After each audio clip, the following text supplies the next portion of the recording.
reporting Secretary Kerry meeting with Egypt's president and the foreign minister today, all part of this push to try and seek an alternative to Iraqi Prime Minister Nouri al-Maliki. Mr. Kerry and his foreign minister counterpart discussed the growing crisis and the threat ISIS poses to the neighboring countries and to the whole region. The United States would like to see the Iraqi people find leadership that is prepared to represent all of the people of Iraq, that is prepared to be inclusive and share power in a way that will maximize the ability of Iraq to focus on the real danger at this moment from an external source, which is ISIL. ISIL is a threat to all of the countries in the region.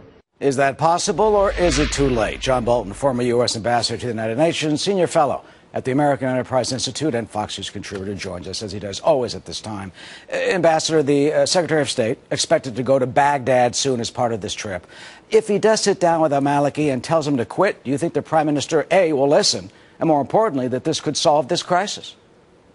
Well, the fact is that al-Maliki for some time now has been laying the groundwork for this sectarian conflict that we see by oppressing the Sunnis, giving ISIS and the tribal leaders in the Sunni regions the cause for discontent that we see spilling out. So the administration, I'm afraid, is a day late and a dollar short here. I'd love to see a government in Iraq that's inclusive and so on, but the administration has not paid attention to this by withdrawing American troops some years ago, which the president clearly wanted to do to fulfill his campaign promises. We lost our leverage. I think it's very hard to put this back together now that Iran's influence over al-Maliki is so great. Oh, we just heard the president say this morning that it's time for a, quote, more focused, more targeted strategy.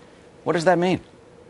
That's a very good question. It's time for a new American president. Unfortunately, we're stuck with this one for 2.5 years, and I thought Representative McCarthy put his finger on it. The president has no strategy. We don't have a status of forces agreement while we're on the subject for these 300 advisors. Somebody traveling on Secretary Kerry's plane said to the New York Times that we're going to work something out here. That was the reason that Obama used to withdraw our forces in the first place. Now he's putting these 300 advisors in unprotected with a clear status of forces agreement. What this shows is ad hoc policy. The president's just reeling around on this. That's an amazing point. No status of forces agreement. al-Maliki didn't want that.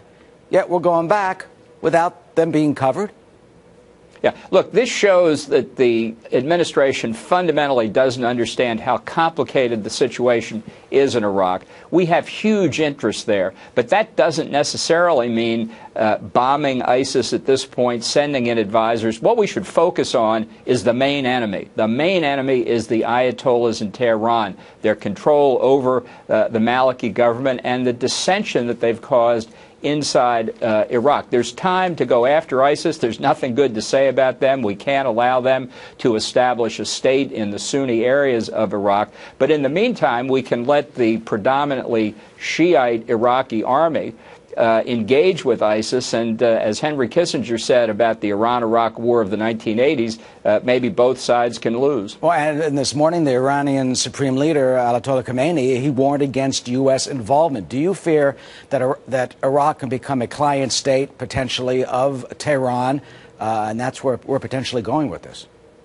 Well, I think that's what the al-Maliki regime, unfortunately, has become. And it's actually worse than that, since Muqtada al-Sadr, whom we should have killed about 10 years ago, has brought his militias into the street, even more radical than the al-Maliki regime. This is very complicated, and therefore we need to focus on what America's core interests are and what the key threats to them is. At the moment, that remains Iran. But nobody should be under any illusion that we can just stand back and let this play out. We have to be very attentive, focus on it carefully, and understand our interests, such as stability in Jordan, which is now threatened by the war in both Syria and Iraq. Yeah, now the ISIS have taken 2 of those border crossings, one in Jordan and one in Syria, so there's more trouble on the way. Ambassador John Bolton, always good to see you. Thank you so much for your insight. Thank you, Eric.